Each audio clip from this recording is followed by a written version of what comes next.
রাধে রাধে। ওম নমো ভগবতে বাসুদেবায়।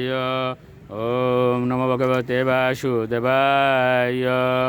ওম নমো ভগবতে বাসুদেবায়। শ্রী চৈতন্য চরিত্রামৃত আদিলীলা দ্বিতীয় পরিচ্ছেদ। বস্তু নির্দেশ মঙ্গলাচরণে শ্রী চৈতন্য তত্ত্ব নিরূপণ। শ্লোক 31। শিশুবৎস হরিব্রহ্মা করি অপরাধ, অপরাধ কমাইতে মাগেন প্রসাদ।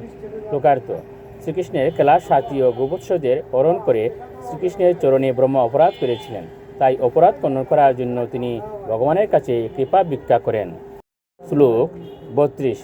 তোমার নাভি পদ্ম হইতে আমার জন্মোদয়, তুমি পিতা মাতা আমি তোমার তনয়।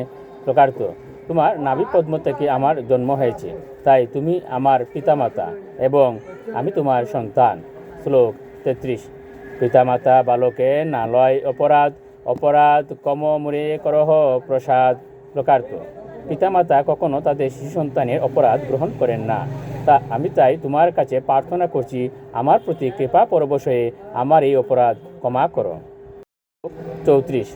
কৃষ্ণ কহেন ব্রহ্মা তোমার পিতা নারায়ণ, আমি গোপ তুমি কইছে আমারও নন্দন। লোকার্থ: শ্রীকৃষ্ণ বললেন, হে ব্রহ্মা, তোমার পিতা নারায়ণ, আমি একজন গোপ শিশু মাত্র, আর তুমি বলছো যে তুমি আমার পুত্র, সেটি কি করে সম্ভব? শ্লোক 35। ব্রহ্মা বলেন, তুমি কি না হও নারায়ণ? তুমি নারায়ণ শুনো তাহার কারণ। লোকার্থ: ব্রহ্মা উত্তর দিলেন, তুমি কি নারায়ণ নও? তুমি যে নারায়ণ তার কারণ আমি বলছি, কৃপা করে শুনো। 34। প্রাকৃত সৃষ্টে যত জীবরূপ, তাহার যে আত্মা তুমি মূল স্বরূপ। লোকার্থ: প্রাকৃত ও অপ্রাকৃত জগতে যত জীব রয়েছে তাদের সকলেরই আদি উৎস হচ্ছে তুমি, কারণ তুমি সকলের পরমাত্মা। শ্লোক 37। পৃথ্বী জয়ছে কটকুলের কারণ আশ্রয়, জীবের নিদান তুমি, তুমি সর্বাশ্রয়। লোকার্থ: পৃথিবী যেমন মাটি দিয়ে তৈরি সমস্ত পাত্রের মূল কারণ ও আশ্রয়, তুমিও হচ্ছ সমস্ত জীবের পরম কারণ ও আশ্রয়। 38। নার শব্দে কহে সর্বজীবেরও নিচয়, অয়ন শব্দেতে কহে তাহারও আশ্রয়।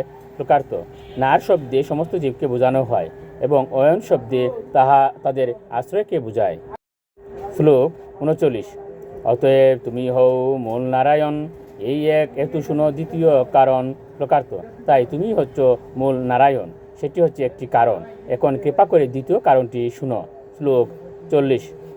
জীবের ঈশ্বর পুরুষাদি অবতার, তাহা সভা হইতে তোমার ঐশ্বর্য অপার। লোকার্থ: পুরুষাবতারেরা হচ্ছেন জীবের ঈশ্বর, কিন্তু তোমার ঐশ্বর্য শক্তি তাদের থেকে অধিক। রাধে রাধে।